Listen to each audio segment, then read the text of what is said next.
Moi, d'abord. Non, d'abord paye, après on parle. Tu vois que je sois content. Quand tu es content, tu vas être content. J'ai besoin de... Yalla Boker Or, Veshavua Tov, Beshem Hashem, Naaseh Benatzliach, en ce dimanche 10 du mois de juillet et 11 du mois de Tammuz, Lechaim Tovim Shalom, Shiur sur les gens éloignés de la Torah. Pour remercier Akadosh Baruch Hu, donc apparemment c'est Beilum Shem, oui c'est ça, anonyme. Donc pour remercier Akadosh Baruch Hu de tous ses bienfaits, Be'ezrat Hashem, et des bonnes nouvelles médicales. Ok, donc Refoua Shlema, Achlama Mera, Beriut et Narichut et Mirakol Erat Shamaim.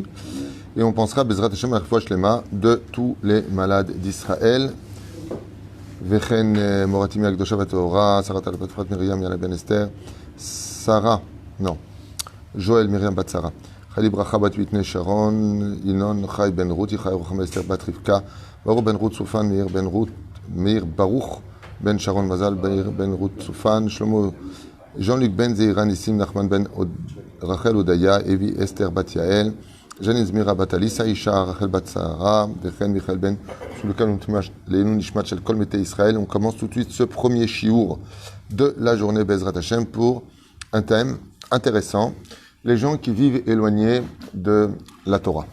Alors, vous savez que la Torah, il y a marqué à propos de la Torah qu'elle est en haut et on doit aller la chercher. La Torah ne descend pas vers les hommes et il ne faut surtout pas faire descendre la Torah vers les hommes. C'est-à-dire qu'on ne doit pas adapter la Torah à l'environnement, le rang social des gens.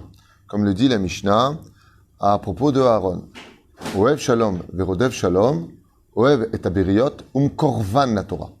On doit rapprocher les gens vers la Torah et donc, c'est pour ça que la Torah nous dit, dans Masechet Avot, Oshe kibel Torah misinaï. Non, la Torah a été donnée de Dieu. L'une des explications qui est donnée, c'est que si tu ne vas pas au Sinaï, si tu ne vas pas monter et gravir la montagne, la Torah ne viendra pas te chercher. Jamais tu verras dans ta maison un livre de Torah sortir de sa bibliothèque dans les airs et venir jusqu'à toi en te disant « Tu veux m'étudier ?» Pourquoi ? Parce que c'est un mérite de faire teshuva. C'est un mérite d'être dans la Torah. Et c'est un mérite de pratiquer le judaïsme. C'est un mérite. C'est-à-dire que aujourd'hui, on ne se rend pas compte parce qu'on est dans un étui qui nous aveugle totalement, et puis étui complètement tamé et on ne peut plus épais. C'est le corps humain, de par tout ce que l'on vit autour de nous. Ce qui fait qu'on n'a pas du tout une notion de la réalité spirituelle qui nous entoure. Absolument pas. On vit dans un monde totalement aveuglé par l'argent, la débauche, tout ce qui peut tourner autour de vous, ou alors tout simplement métro, boulot, dodo. On est endormi, comme paralysé d'une certaine façon au niveau de l'esprit. On n'a même plus de réflexion à savoir pourquoi on est né, qu'est-ce que c'est être juif, pourquoi mettre des tefilines, pourquoi être shomer Shabbat, qu'est-ce que ça nous apporte d'être shomer Nida ou de manger kasher. Il y a beaucoup de questions qui sont remplies d'attentes vis-à-vis des réponses, parce que les réponses existent. Il y a des réponses à toutes les questions que l'on peut poser dans le judaïsme, même si des fois elles sont un petit peu réfractaires ou qu'elles peuvent donner des points d'exclamation en disant ben zemayesh, c'est tout, c'est comme ça, comme par exemple la paradouma, le lait, la viande et autres, même si elles ont quand même des explications rationnelles, mais qui n'expliqueront jamais le fondement du pourquoi des choses telles que Dieu nous l'a donné dans ce monde. Et la reine, il faut savoir que on peut hériter d'un père qui est riche, on peut hériter du QI de sa mère ou de son père, on peut hériter d'une maladie, chas v'shalom, on peut hériter de beaucoup de choses dans ce monde. Il y a des choses qui sont transmissibles. Mais par contre, il y a une chose qui n'est pas transmissible, il y a une chose qui ne sera jamais donnée en héritage, c'est la Torah. La Torah ne se transmet pas comme un héritage. La Torah, c'est un travail qui recommence pour chaque naissance dans ce monde, où chacun de nous devons aller chercher cette Torah-là pour avoir notre propre mérite. L'ominastam, qu'on a l'habitude de dire tous les matins, le midi et le soir, dans les 3 prières de la journée, Eloké Avraham, Eloké Yitzhak, Veloké Yaakov. Pourquoi tu dis Eloké Avraham, Dieu de Avraham, Dieu de Yitzhak, Dieu de Yaakov? Bizarre. Tu aurais pu très bien dire et faire une économie de mots. Eloké Avraham, Yitzhak, ve Yaakov. T'as pas besoin de dire à chaque fois le Dieu d'Avraham, le Dieu de Yitzhak, le Dieu de... Ça va, on le sait que c'est le Dieu de Azlama. Tchouva, parce que Yitzhak aurait été Yitzhak même s'il n'avait pas eu Avraham. Et Yaakov aurait été Yaakov même s'il n'avait pas eu Yitzhak comme père et Avraham comme grand-père. Pérouche à d'avoir que ils n'ont pas, même s'ils ont eu des avantages, certes, il est évident que quand ton père et ta mère, c'est 2 personnes pieuses qui vont t'aimer dans le calme, l'amour, la gentillesse, la pureté, il est évident que les résultats vont être plus probants, plus faciles d'accès. Mais malgré tout, elle ne reste pas un héritage. Et combien on pourrait trouver de grandes tzadikim qui n'ont pas eu des fils dans la Torah. Plein. Le premier à pratiquer de la Avodah Zarah s'appelait Jonathan en Israël. C'est lui qui a créé le culte de Micha. Dès qu'ils sont rentrés en Israël, j'ai nommé le petit-fils de Moshe Rabbeinu. Donc, vous voyez que c'est pas un héritage. On peut être le petit-fils de Moshe Rabbeinu et d'être déjà le prêtre d'Avodah Zarah en Eretz Israël. Hein? Ou ses propres enfants. Et la reine, il faut savoir que le fait d'être loin de la Torah peut appartenir à 3 dimensions différentes. La première, celle d'avoir trop de clipotes, c'est-à-dire de savoir que la Torah est vraie, mais on n'y accède pas parce qu'on mange pas encore kasher. Donc, on sait au niveau de l'esprit que, ok, la Torah est vraie, mais notre corps nous empêche de pratiquer parce qu'il appartient aux forces dites du mal. On est taref, on est tamé, on a trop de clipotes, on est avec une non-juive ou avec un non-juif, on mange pas kasher. Donc, on peut embrasser la Torah, on peut aimer le judaïsme, mais on veut pas le pratiquer. C'est la première facette du judaïsme. La deuxième, c'est tout simplement l'engagement, la responsabilité. Ça veut dire que on peut être quelqu'un de très bien, mais la Torah est un peu, pour beaucoup de gens, comme elle est mal comprise, pas du tout étudiée, elle a le symbole d'être contraignante. Ah non, sois pas religieux, hein. Shabbat, on peut plus bouger, famille nida, tu peux plus la toucher, tu peux pas manger où tu veux, pas de piscine mélangée, pas de, ça va, c'est bon, je suis venu pour profiter de ce monde, moi je suis pas, non. Je fais pas partie de... Et ces gens-là, ils ont un gros problème. C'est que non seulement ils se sont eux-mêmes condamnés à se jeter dans un trou noir où il n'y a rien qui restera de leur vie, ça veut dire que quelque part, qu'on le veuille ou pas, le jour où ils meurent de ce monde, ben, ils vont être pleurés pendant quelques jours, et comme si qu'ils n'ont jamais existé dans l'histoire. Jamais. C'est un état de fait ce que je dis. C'est pas une clala, hein, c'est pas une malédiction, c'est juste un état de fait. C'est-à-dire qu'ils n'ont vécu que pour eux-mêmes, alors qu'ils ont oublié un petit détail. Tu es né pour pratiquer la Torah et les mitzvot. Que tu le veuilles ou pas, comme le dit la 24e Mishnah, le 4e chapitre de Masechet Avot, l'écart notzarta. Tu es né contre ta volonté, tu mourras contre ta volonté, tu rendras des comptes contre la volonté, et tout se paiera. Que tu veuilles la Torah par amour, que tu la veuilles par crainte, que tu la veuilles par en malasot. Et ce comportement-là, on l'a vu dans Masechet Avodah Zarah avec les nations du monde. Quand Dieu a proposé cette Torah, les nations du monde nous disent Makatuvba, qu'est-ce qu'il y a marqué dedans? Si ta Torah va contredire ce que moi j'ai envie de vivre, eh bien, je n'ai pas envie. C'est-à-dire qu'on va laisser libre choix au pire des esclavages spirituels et psychologiques qui existent, c'est-à-dire l'instinct animal qui va diriger ma vie. Je fais ce que je veux, je rote où je veux, je pète où je veux, je fais ce que je veux, je vais avec qui je veux, je mange ce que je veux, Mais qui parle? Baba, tu es simplement pris dans un cercle qu'on appelle le Yetzerara, emmené par ta bêtise humaine, qui va t'emmener de Avera, Goreret, Avera. Tu vas tout simplement tomber et tomber et tomber. Et ce fait de tomber peut se heurter des fois à des occasions de faire teshuva. Prenons le cas d'un grand personnage, qui était petit de taille, mais qui a fait parler de lui. J'ai nommé Pharaon. Pharaon est un homme qui a décidé d'être Dieu. Donc Dieu dérange quand tu te prends pour Dieu. Toutes ces personnes qui disent « Moi, t'as pas à me dire ce que j'ai à faire, moi, je fais ce que je veux, moi », sont des gens qui ont éliminé Dieu de leur vie. Parce que le seul qui a le droit de dire « Moi, c'est Dieu ». C'est pour ça que, en hébreu, « je suis » n'existe pas en hébreu. Comment on dit « je suis » Ilan? Ani. Ani, ça veut dire quoi? Je quoi? C'est pas. Il n'y a pas de « je suis ». Descartes avait dit « je pense, donc je suis ». Chez nous, il n'y a pas de « je suis », donc il n'y a pas de « je pense ». Alors, qui pense? Zot Hashela Gdola, qu'on a déjà développé dans beaucoup de shiurim, mais la reine Pharaon, eh bien, Dieu lui donne l'occasion de lui montrer qu'il y a un Dieu qui existe. Et donc, si j'ai pas la conviction que Dieu existe, et que ce Dieu qui existe a créé le monde dans lequel il est introduit dans ce monde, il est mêlé à ce monde au niveau pensée, parole et action, ben je me retrouve un petit peu coincé. Ce qui fait que la reconnaissance de la Torah et de son judaïsme va me contraindre à obéir à des lois que je n'ai pas envie de faire. Et c'est pour ça que les gens vont rester éloignés. Et pour se donner bonne conscience, leurs yeux ne vont voir que les défauts des pratiquants, en disant oh, « Regarde celui-là, soi-disant les pratiquants, regarde celle-là avec son petit kissouille. Tu vois pas ce qu'elle a fait. Hier, elle était comme ça, elle a fait comme ça. Regarde celui-là, regarde. Soi-disant, étudier la Torah, regarde ce qu'il est en train de faire. C'est pas Bitul Torah, ça. C'est pour ça que j'aime pas le monde religieux. Tu comprends, les religieux, on entend qu'un pédophile qui avait une kippa. Alors, les religieux sont pédophiles. Il y a un mec qui a fait une arnaque avec une kippa sur la tête. Les religieux sont... Cette vision noircie du monde de la Torah a pour but de justifier une conscience en disant, ben moi, tu vois, je suis peut-être pas religieux, mais au moins Il y a l'achat de la conscience parce qu'on ne peut pas fuir sa conscience. La conscience, c'est l'âme. L'âme est prisonnière dans des mondes totalement renfermés et elle est malheureuse. Parce qu'il faut savoir une chose. On peut s'occasionner en dehors de la Torah des moments de joie mais jamais du bonheur. Par exemple, tu vas kiffer un super film, tu te donnais un moment de joie. Après que ce film est fini, ouais.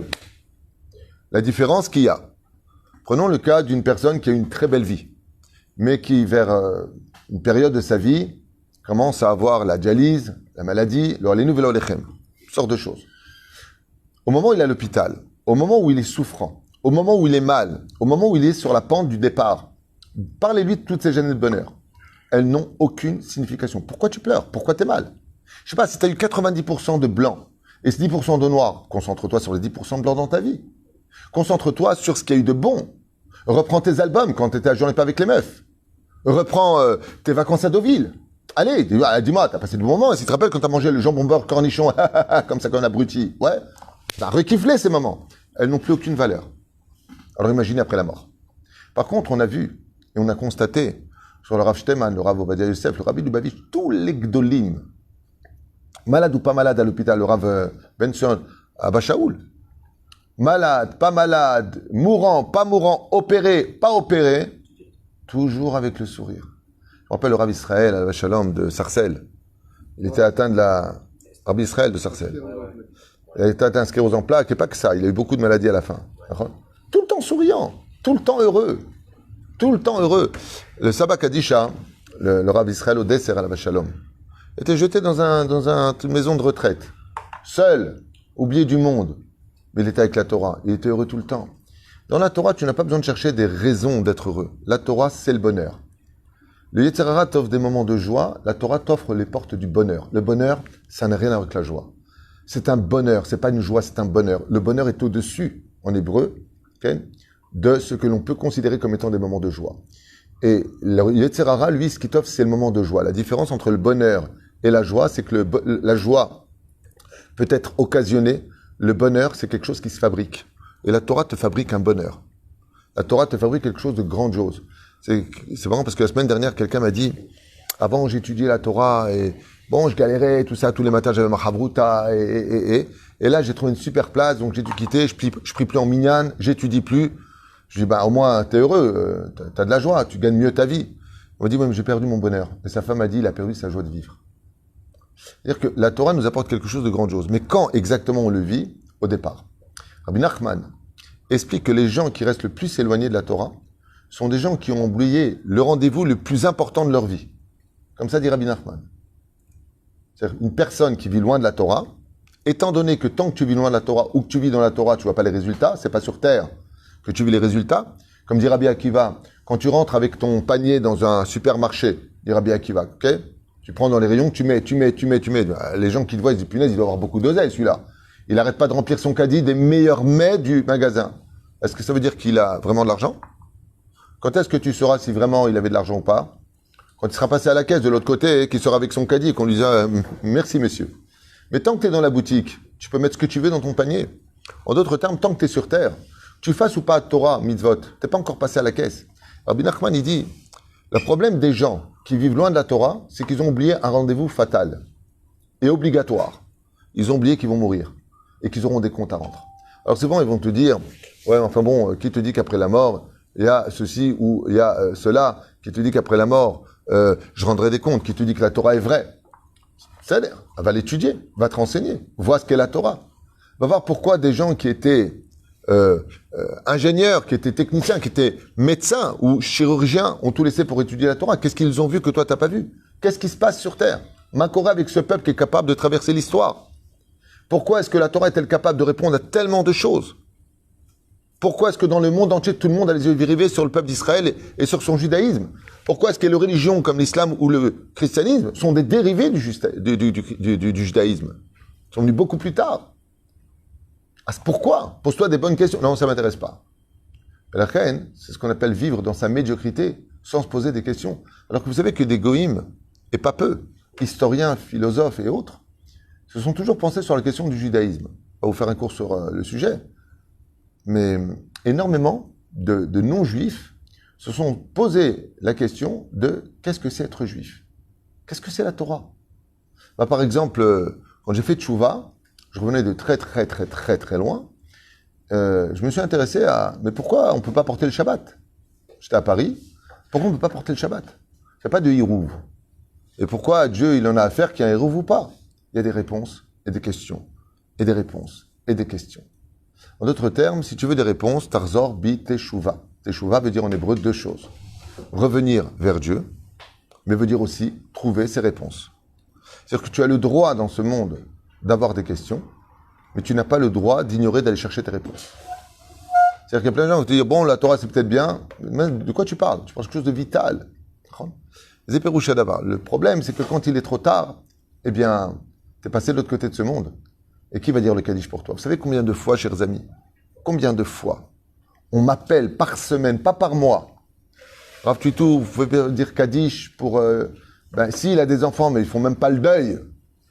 Et je réponds toujours la même chose. On ne récolte que ce que l'on a semé. Le père, il était... pas du tout. Qu'est-ce que tu veux faire? Prends pas ton fils, tu l'emmènes pas au Talmud Torah, qu'est-ce que tu attends après? Qu'est-ce que tu attends après? Alors qu'au fond de nous, on sait que la Torah, elle est vraie. On sait que le judaïsme est un cadeau du ciel. Et la reine, c'est la deuxième catégorie, vivre dans le déni, ou plutôt dans la politique de l'autruche. Je préfère ne pas savoir, car la Torah peut m'engager à agir. C'est pour ça que les gens sont très souvent, ceux qui ne sont pas dans la Torah, très philosophes de l'esprit. Ils vont te dire, Dieu, j'y crois, mais on peut très bien vivre sans Torah. En réalité, c'est pas qu'ils peuvent vivre sans Torah, c'est que la Torah va les déranger dans ce qu'ils ont envie de vivre. Je suis acteur, je suis artiste, je travaille, j'ai mon usine. Tant que j'ai de quoi manger, tout va bien dans ma vie, j'ai pas besoin de Dieu. La reine, les tsarino arabes, ils vivent aveuglés par le ciel. Le troisième degré, et par leurs bêtises humaines surtout. Le troisième degré, par contre, est dramatique. Ce sont ceux qui ont perdu le mérite de faire teshuva. Ça veut dire qu'ils sont sur un chemin, sur la droite et la gauche s'ouvrent des portes de teshuva. C'est l'occasion pour toi. Ils étaient hyper malades, Dieu les a sauvés, ils ont vu le miracle. Elle a fait teshuva maintenant. Ils vont écouter un Dvar Torah qui vont, une réaction en eux. Ils vont encore rater, et rater, et rater.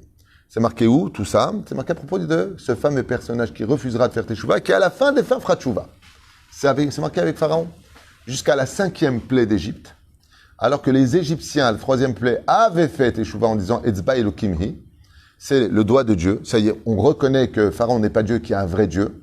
Qu'est-ce que veut le Dieu d'Israël? Puisque plus de 900 millions, selon le Rabbeinu Bachrier, de Erev Rav sont sortis avec les Hébreux. Donc on ne parle pas d'un petit chiffre, même si ce n'est pas 900 millions, 90 millions, même 9 millions. Pas 9 millions, 900 000. C'est énorme. Quoi que l'on veuille dire, c'est énorme au niveau quantitatif. Eh bien, ce qu'il y a à retenir, c'est qu'il y a des moments où, comme on le voit après la 5e plaie, Irbati et libo, je vais endurcir son cœur. Maintenant, je vais endurcir son cœur. Pourquoi je vais endurcir son cœur? Parce qu'il n'a plus le mérite de faire teshuva. Il y a des gens qui ont tellement d'occasions de faire teshuva, qu'étant donné qu'on a pour principe fondamental de dire que l'homme est emmené là où il veut aller, puisque tu ne veux vraiment pas faire teshuva, eh bien les portes de la teshuva peuvent se fermer. Nous avons des exemples connus dans la Torah orale, comme par exemple Elisha ben Abouya. Elisha ben Abouya sait parfaitement que Dieu existe. Il sait parfaitement que la Torah est vraie. Mais il fait un choix. Et ça, c'est la 4e dimension que l'on peut trouver chez des gens. Il y a des gens qui sont chosrim besheela. Ils étaient dans la Torah, ils ont tout laissé tomber. Ils ont fait un choix. Les femmes qui avaient le kissouille, ils ont décidé d'enlever le kissouille. Les femmes qui étaient pudiques ont décidé d'être impudiques. Les gens qui étudiaient la Torah, qui faisaient Shabbat, ils ont décidé de ne plus être Shomer Shabbat. Ils ont fait un choix. Et ça, par contre, c'est quelque chose d'extrêmement compliqué. Pourquoi c'est compliqué? Parce qu'il y a malgré tout une grande différence entre le shogeg et le mézid. C'est-à-dire qu'il y a celui qui fait pas de tchouva parce qu'il n'est même pas au courant qu'on doit faire tchouva. Pour lui, être juif, c'est être un bon personnage. Et Vetulo, bon, il va mettre de temps en temps les tefilines, et il sait que, être juif, c'est le kidouche, mais pas plus, du vendredi soir. Il veut rester dans le domaine traditionnel. Je suis traditionnaliste. Ah, t'es Shomer Shabbat quand même? Ouais, enfin, je fais le kidouche. T'es Mechalel Shabbat, quoi. C'est bien de faire le kidouche. Bien. C'est comme quelqu'un qui embrasse sa femme et qui va coucher avec sa maîtresse. Au niveau des images à donner, du Shabbat, boikala, parce que la femme du Shabbat, la femme c'est le Shabbat, boikala, et le jour du mariage, après tu prends la voiture, après je juge pas, j'explique. C'est un état de fait. Tu le veuilles ou pas, c'est un état de fait. Tu trahis l'identité du Shabbat. C'est comme ta femme, imagine qu'elle te dit je t'aime et puis elle va embrasser un autre homme. Tu serais content, t'acceptes? Non. Car Omer à Shabbat. Mais la reine, il y a cette dimension du choix. Il y a des gens qui ont fait le choix de ne pas être religieux. Ils savent que la Torah est vraie, mais ils ne veulent pas de la Torah. Ils n'en veulent plus. Alors ça peut venir à travers des contrariétés, des chocs émotionnels, des déceptions, des tristesses, des mauvais rabbinim qui ont mal enseigné, ça peut venir aussi de ça. Des fois, il y a des rabbinim qui ont tiré un peu trop sur l'élastique et ça a pété, trop dur sur certains propos, ou qui n'ont pas été, on va dire, au niveau d'analyser le domaine psychologique de celui qui posait la question. Et donc l'autre, si c'est comme ça, je m'en vais, quoi. C'est ce qu'on a vu avec Hillel et Shammai. Enseigne-moi la Torah sur un pied. Shammai manque de pédagogie, il lui dit, dégage d'ici. Hillel lui dit, ne fais pas autrui ce que tu voudrais pas qu'on te fasse. Ou alors, toute la Torah, c'est toutes sortes d'enseignements qui vont faire poser le deuxième pied à la personne. Ça veut dire adapter la Torah. Par contre, si on peut pas la faire descendre, l'adapter à celui qui l'écoute. Il y a des gens qui sont très fragiles. Ne leur parle pas de sujets qui sont dans ce qu'ils ont vécu. Donc, il faut faire attention à tout cela. Et ça demande beaucoup de psychologie. Comme je dis souvent d'ailleurs, au niveau des enseignants, si tu n'as pas beaucoup de psychologie, tu ferais mieux de te taire. Ça ne veut pas dire que tu dois dire des choses qui vont dans le sens du poil. Pas du tout. La Torah n'a pas à aller dans le sens du poil. On n'est pas là pour plaire à ce que les gens ont envie d'entendre. On n'est pas là pour essayer de soulever leur regard, leur amitié, leur argent ou autre chose. Chas v'shalom, c'est pas du tout le but. On doit dire les choses, mais par contre, à l'échelle pratique, c'est-à-dire quand tu parles en général comme moi dans ce shiur, je dis des choses crues, telles que c'est dans la Torah. C'est un cours de Torah, c'est pas un cours de Casimir et l'île aux enfants. Ok? Mais à l'échelle, par contre, pratique, si une personne me parle, pose une question en Torah, je vais analyser chez lui, est-ce que je peux lui donner cette halakha, est-ce qu'il sera apte à la faire? Est-ce qu'il cherche vraiment la vérité? Est-ce qu'il n'est pas dans une phase difficile? C'est-à-dire, et autres. Il y a quelqu'un qui m'avait appelé il y a quelques jours de ça, je ne sais plus exactement quel jour, il veut étudier toute la journée la Torah. Je lui dis, écoute, on va fixer une demi-heure le matin, une demi-heure le soir. Parce que chez lui, j'ai vu une personne qui cherchait un refuge. Il n'est pas bien. Il se cherche. Alors je vais étudier dans l'extrême. Non. La Torah n'est pas un refuge. La Torah, c'est la vie. C'est pas un refuge. C'est comme celui qui monte en Israël parce qu'il est poursuivi en France. Israël, c'est pas un refuge. Il y a les villes de refuge en Israël, mais Israël, c'est pas un refuge. C'est un mérite de monter en Israël. C'est un srout. La reine, si Chas v'Shalom, on ne met pas les choses à leur place, eh bien, ça va être compliqué. En ce qui concerne ceux qui sont pratiquants, tant qu'on est face à des personnes qui respectent ta Torah, comme je dis souvent, j'en ai parlé avec ma sœur Patricia, que Dieu la bénisse, d'une discussion qui me gêne profondément. C'est que c'est toujours au monde de celui qui est dans la vérité de la Torah qui doit comprendre les autres. Vous avez remarqué ça? C'est toujours en toi, en tant que religieux, qui n'a pas à juger les autres, qui n'a pas à déranger les autres, qui n'a pas... Mais toi, en tant que pratiquant, par contre, personne n'a besoin de te comprendre. Ça va toujours dans un sens. Vous, les religieux, c'est fou. Un truc de malade. Par exemple, ça dérange des personnes qu'on ne roule pas le Shabbat ou qu'on ne veut pas ouvrir les boutiques le Shabbat. Ça les dérange. C'est la démocratie. On n'est pas des fanatiques, te disent ces gens-là. Oui. Mais dans l'autre sens, nous, ça nous dérange de voir des voitures rouler le Shabbat et ça nous dérange de voir des boutiques ouvertes le Shabbat.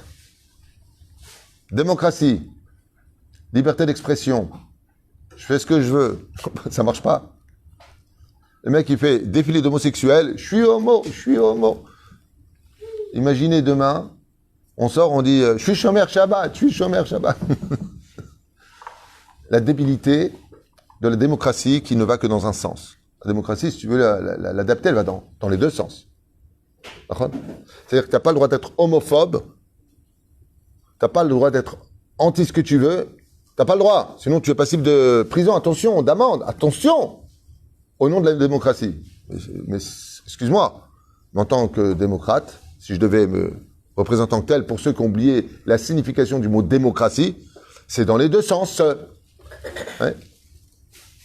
T'as pas le droit d'être, mais d'autre côté, et si j'aime pas, ben, au nom de la démocratie, je n'aime pas ta tronche. Je n'aime pas ces gens-là. C'est de la démocratie, non? Enfin, j'ai regardé dans le dictionnaire, c'est moi qui ai raison, c'est pas eux. Parce que si ça va que dans un sens, c'est de la dictature. Pour ceux qui veulent connaître un petit peu l'étymologie des termes, des mots employés. Si tu refuses que je ne t'accepte pas, c'est la démocratie. Mais tu dois accepter aussi que je ne t'accepte pas. Parce que c'est mon idée à moi. Vous comprenez ce que je suis en train de dire ou... Sinon, c'est de la dictature. Je t'impose des choses et je t'interdis les tiennes. C'est exactement ce qu'on vit dans le monde de la Torah aujourd'hui.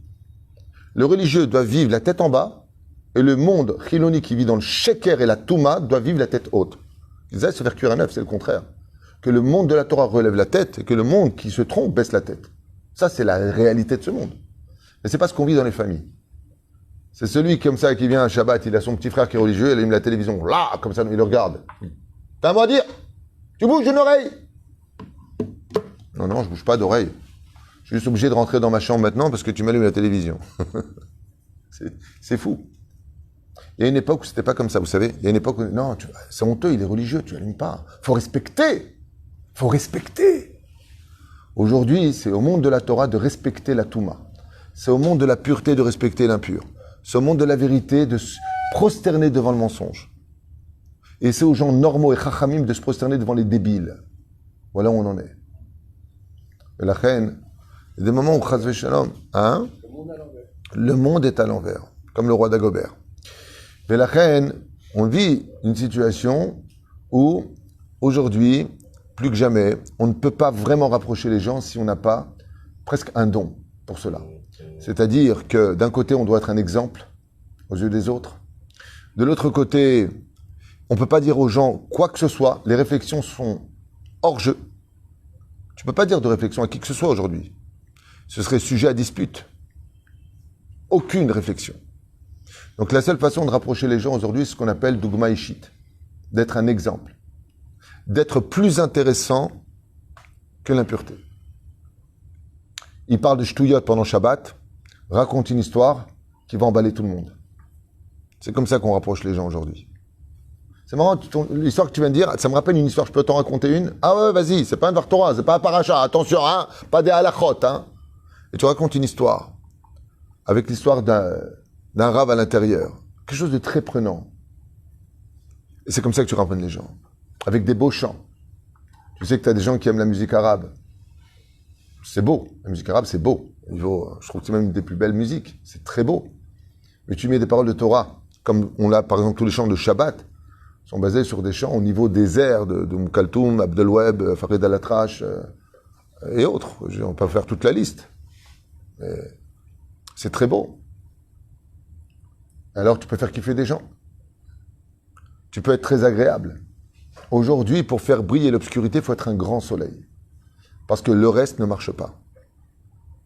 Le reste ne marche pas puisque nous sommes dans la dictature d'accepter tout le monde tel qu'ils sont. T'as pas le droit de juger. C'est vrai qu'on n'a pas le droit de juger. Mais si ce que tu fais me dérange, comment je fais moi? Si je suis avec mes enfants et qu'à table, t'as pas de tenue, tu viens avec Pitom et Ramsès, hein, décolleté, et qu'avec ton mari, t'arrêtes pas de t'embrasser à table. Ou pire encore, tu prends le cendrier, tu fumes à table de Shabbat. Je fais ce que je veux. Moi aussi, je fais ce que je veux. Mais le pire, c'est que vous savez ce qui me dérange? C'est que si quelqu'un vient à table, il prend le cendrier pendant Shabbat et qu'il fume devant toi, toi, ce que tu vas faire, ça va te déranger. Tu vas partir. On va te juger parce que toi, tu pars. Pourquoi il est parti? Il n'a pas honte. Il juge. Vous vous rendez compte de la débilité des gens? Tu viens à table, tu fumes à table, sans aucune impunité, sans tenir compte de ceux qui sont chômeurs Shabbat. Le mec, il dit, ok, je ne vais pas me disputer, c'est Shabbat, tu fais ce que tu veux. Moi aussi, je fais ce que je veux. Et si tu fais ce que tu veux, toi, on va te juger. Mais pourquoi il s'en va? Quoi, il est parti parce que je fume? Le c'est toi. Le moche, c'est toi, c'est pas lui. Parce que quand on a du savoir-vivre, tu veux fumer, va sur un mirpesset. Dérange pas les autres. Par contre, si tu avais fumé dans un endroit en pleine semaine, oui, où il y a marqué Ezor Loishun, c'est-à-dire on ne peut pas fumer ici, par contre, tu vas te faire déchirer par. Hé, éteins ta cigarette, on ne fume pas ici. Oh, non, pardon, j'ai pas vu un petit cafard. Mais quand c'est Shabbat, monsieur joue les lions.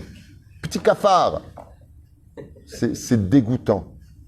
C'est dégoûtant. Quand il s'agit de la loi des goïms, que là-bas, tu n'as pas le droit de fumer, le mec, j'en peux plus, attends, je vais dehors, qu'est-ce qu'il y a? Je vais sur le trottoir, je fume. Il y a même des pays, même sur le trottoir, tu ne peux plus fumer.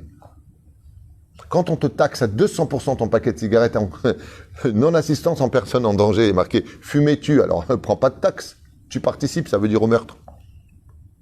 Mais ça, tout le monde accepte de payer. Hein. Tout le monde se tait. Et quand tu viens à l'aéroport et que tu viens pour fumer, machin, truc chouette, mais c'est un truc de malade. Excusez-moi, on fume pas ici. Oui, j'ai pas vu, mais 2 minutes. Non. Mais Shabbat, excuse-moi, tu peux juste éviter de fumer devant les enfants, Shabbat. Qu'est-ce que t'as? C'est quoi ton problème, toi? C'est quoi? Je te juge, moi? Ah, je fais bien le chien. C'est un truc de fou. Les gens qui aboient. Quand c'est pour la Torah, vous savez pourquoi? Parce que fumer et d'être dérangé par ceux qui sont chômeurs Shabbat, c'est un problème de conscience. Tandis de l'autre côté, c'est une question de savoir-vivre. C'est une conscience. Le religieux, le problème qu'il a, c'est qu'il représente la conscience. Et on n'aime pas les Gemini Cricket. On n'aime pas ces gens-là. Et la reine, c'est très compliqué. C'est pour ça que le monde de la Torah, c'est pas qu'il vit en autarcie. Le monde de la Torah, c'est pas qu'il veut pas se mélanger aux autres. C'est qu'ils ne sont pas respectés par les autres. Et ce que je vous dis, j'en ai subi moi-même les conséquences dans ma propre famille, que Dieu les bénisse. Quand j'ai fait tchouva, ça a été extrêmement dur. J'étais l'extraterrestre de la famille. Extraterrestre. Hein? Je peux parler un peu plus vite. Non, mais ça veut dire que... Ah, c'est non, parce que t'as... En fait, oui. je cherche un peu quelque part. Parce que regarde, à l'extrême, on le voit dans d'autres religions, ça finit de suite. Nous, tu es en train de nous dire que, d'une part, il faut être tolérant, d'abord, c'est pas donné à tout le monde, il faut être compréhensif. Moi, je dis simplement que quand on voit un mec fumer à notre table de Shabbat ou un truc, on ne doit pas être tolérant. Qu'est-ce que tu fais là? Il faut le rentrer dedans. Un mec qui nous manque de respect, je suis désolé, s'il comprend alors, pas la ce que dit Eric est très intéressant. Je vais t'arrêter parce que j'ai compris où tu vas en venir, parce que sinon on n'est pas dans un débat Mireille Dumas et autres. Mais juste pour répondre à ta question, ce que tu dis est valable s'il vient chez toi. Mais s'il est chez tes parents et que tu es avec lui, t'es pas chez... Non, alors, non. Parle intelligemment. Tu es chez ton père et ta mère. Oui. Ton frère est chez ton père et ta mère. Oui. T'as rien à lui dire, t'es pas chez toi. Mais on n'est pas chez nous tous les deux, on a 5 Donc, en disant ça, tu mets tes parents en porte-à-faux. Donc, tu rentres en guerre contre lui. Et il va dire, je fais ce que je veux. Et il va t'amener demain la goya sur la table. Matassé. D'accord. Donc, là, je finis, tu me permets, parce que sinon, il faut aller jusqu'au bout. Résultat des courses, tu sais ce que ça fait le prochain Shabbat? Non, si mon frère vient, je viens pas. Donc, il faut se taire. Non, j'ai dit qu'il faut se taire. Non. J'ai dit qu'il faut être dougma ishit. Faut être racham. Faut être chacham. Faut arriver à ce que ce frère qui fume le Shabbat, lui aussi fasse teshuva. Maintenant, dans notre génération, faire teshuva, à mon avis, c'est que pour le Mashiach, faut être chutzpan et intelligent. C'est-à-dire que l'obscurité dans laquelle il va être va revenir à la Torah par des moyens qui sont très spéciaux. Moi, je donne un exemple de mon rave. Moi, je fumais le Shabbat avant. Je ne savais même pas que c'était interdit de fumer, bichlal. Et quand j'ai fait tchouva, je continuais à fumer parce que j'avais jamais appris qu'il fallait pas fumer. Je te dis, j'ai mis les filines que le Shabbat pendant 6 mois, moi. Je savais même pas que le filine, c'était pas le Shabbat. Moi, j'ai demandé, c'est quand le jour ça? On m'a dit, c'est le samedi. J'ai dit, bah, ok, samedi bien. Qu'est-ce que j'ai fait? J'ai mis le filine pendant 6 mois, que le Shabbat. La semaine, non. Mais le Shabbat, ouais. Je savais pas. Ok? Pendant le Shabbat Kodesh, Rabbi Moshe Deri était chez nous, ce Shabbat-là. Je lui ai proposé une cigarette. J'ai fumé à côté de lui, je lui ai fumé une cigarette. Il m'a regardé comme ça, il m'a dit non, j'ai arrêté de fumer. Pendant le Shabbat. Ça dépend de qui on parle. Il a vu chez moi la tmimout que je ne savais pas. Bémet, je ne savais pas du tout que c'est interdit de fumer. Quand j'ai appris beaucoup plus tard que c'est interdit, je dis oh là là, je lui ai proposé. Tu veux pire que ça? Je te promets que c'est la vérité. Je dis toujours la vérité, mais là c'était très flagrant. Pour faire plaisir, un jour j'achète une boîte de gâteaux Taref la méadrine, mina méadrine. Taref Gamour. Je vais dans un truc 100% job, nous, c'est la bonne de chez nous. Parce que je ne savais pas qu'il y avait du cacher au monde. J'étais pas au courant. Et j'achète à Rabbi Moshe Deri une boîte de gâteaux, mais mamache, Taref la méadrine. J'arrive chez lui le dimanche et j'offre la boîte. Et Rabbi Moshe, il me dit oh, des bons gâteaux. Je dis ouais, m'a coûté une blinde en plus. Boîte de gâteaux, je crois m'a coûté dans les 120 francs, 130 francs. C'était énorme à l'époque. J'ai vidé mes poches, quoi. Et voilà que les mois, ils passent et j'achète le Shulchan Aruch My Fräulein, un truc ashkenaz de ouf. Je ne savais même pas qu'il y avait ashkenaz farad. Et je lis comme ça, kasher et tout ça, et je commence à apprendre. J'arrive peut-être 8 mois, 9 mois plus tard, et je lui dis, je peux vous poser une question qui me tracasse? Et Rabbi Moshe Deri se met à rire, comme il lisait les pensées. Qu'est-ce que j'ai fait des gâteaux? Alors je lui dis, ouais, qu'est-ce que vous avez fait? Il m'a dit, je les ai donnés à la concierge en bas. Je suis désolé, je savais pas qu'il y avait cachère et tout. Je savais pas. La seule chose que je connaissais de cachère, la vérité, c'est la viande. Parce qu'on avait lu le boucher qui était en bas de Beaumarchais. Et ma mère nous a acheté de la viande cachère en bas. C'est la seule chose que je savais qu'il y avait du truc cachère, c'était ça. Mais le reste, je connaissais pas. On mangeait les flancs chez les boulangeries. Excuse-moi, je peux faire un débat. Là, On parle du shogeg, oui, de l'ignorant. Exactement, l'ignorant. Mais celui qui n'est pas non, je fais ce que je veux, qu'est-ce qu'il y a le fait qu'il sait très bien que tu ne dois pas fumer Shabbat. Alors dans ce cas-là, tu n'as pas d'autre choix. Dans ce cas-là, tu n'as pas d'autre choix d'être là que quand il n'est pas là. Il n'y a pas d'autre. C'est ce que je viens de dire juste avant. Tu m'as interrompu pour rien. Je t'ai expliqué juste avant qu'il y a des moments où on n'aura pas le choix parce qu'il y a une guerre qui va se déclarer et on ne veut pas peiner nos parents. Alors qu'est-ce qu'on fait dans ce cas-là? Eh bien, on va pas dire s'il vient, je viens pas, parce que c'est ce qu'il y a de plus horrible pour les parents. Et par contre, ce qu'on va dire, c'est, regarde, je peux pas Shabbat. Maman, pour pas que tu sois seul, mieux vaut que lui fasse Shabbat avec toi, moi je fais Shabbat avec toi. Si on peut appeler ça un Shabbat. C'est là. Mais il faut savoir une chose, ce sont très souvent ces gens qui sont les plus chutzpan, qui vont fumer à la table de Shabbat, qui quand ils vont faire tchouva, vont devenir les plus grands rabbins. Ce que dit le Ben Ishraï. Plus tu vois une personne hautaine dans le non-respect de la Torah, et plus cette personne, si elle fait tchouva, va devenir la plus grande des bombes de la Torah. Il faut simplement trouver quelle ouverture on peut voir chez lui. Quelle ouverture on peut voir chez lui. C'est toute l'histoire de Rabbi Yitzhak de Berditchev. Un jour, il sort de la Beth Knesset, juste en face, sur le banc, il y a un juif qui fumait, Shabbat. Rabbi Yitzhak de Berditchev est parti le voir, il lui a dit, tu sais que c'est Shabbat aujourd'hui?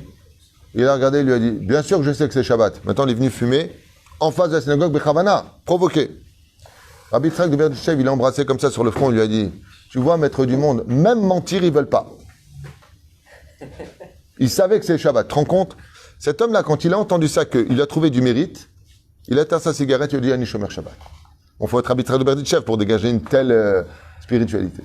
Aval, encore une fois, il est très difficile et il faut demander l'avis d'un chacham avant de se lancer dans des péripéties compliquées où des fois, eh bien, c'est celui qui n'est pas Shomer Shabbat qui va t'emmener à ne plus l'être, surtout quand tu es jeune et inexpérimenté, tu es Shomer Shabbat, tu peux tomber sur une petite fréquentation de quelqu'un qui va te faire écouter, ah quoi, ça va, tu peux écouter, regarde la musique comme elle est bonne.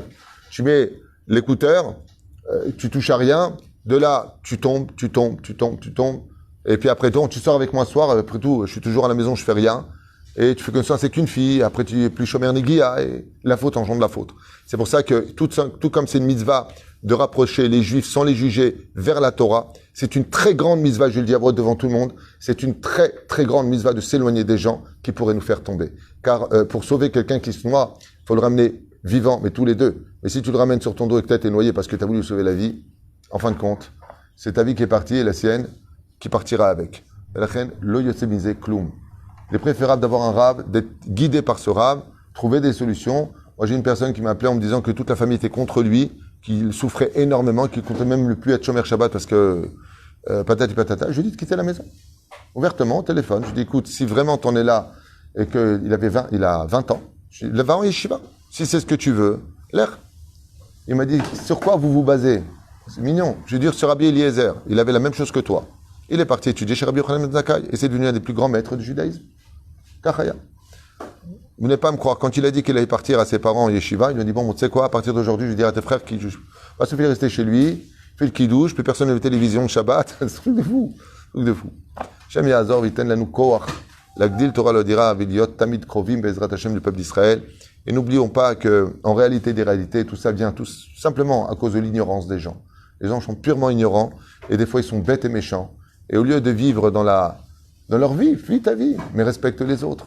Et respecter les autres, aujourd'hui, si j'ai un message à vous faire partager, c'est vraiment que respecter les autres, c'est pas que dans le sens qu'on doit toujours comprendre ceux qui sont pas dans la Torah, mais il faut accepter aussi l'idée qu'il y en a qui ont compris, il y en a qui aiment la Torah, que la Torah c'est pas une secte, la Torah c'est pas un refuge, que la Torah c'est un mérite, et que quand on a le bonheur d'avoir quelqu'un de sa famille qui est dans la Torah, eh bien si tu l'es pas au moins, laisse-le vivre lui son judaïsme, au lieu de le lui détruire parce que toi t'es resté dans ta médiocrité. Les mots sont durs, ils sont réels, mais encore une fois, c'est Rav Tuitou, il va pas dans le sens du poil, il dit des vérités, quitte à ce que il y ait moins d'auditeurs, c'est pas grave. Mieux vaut des diamants que des cailloux. C'est dur, très dur.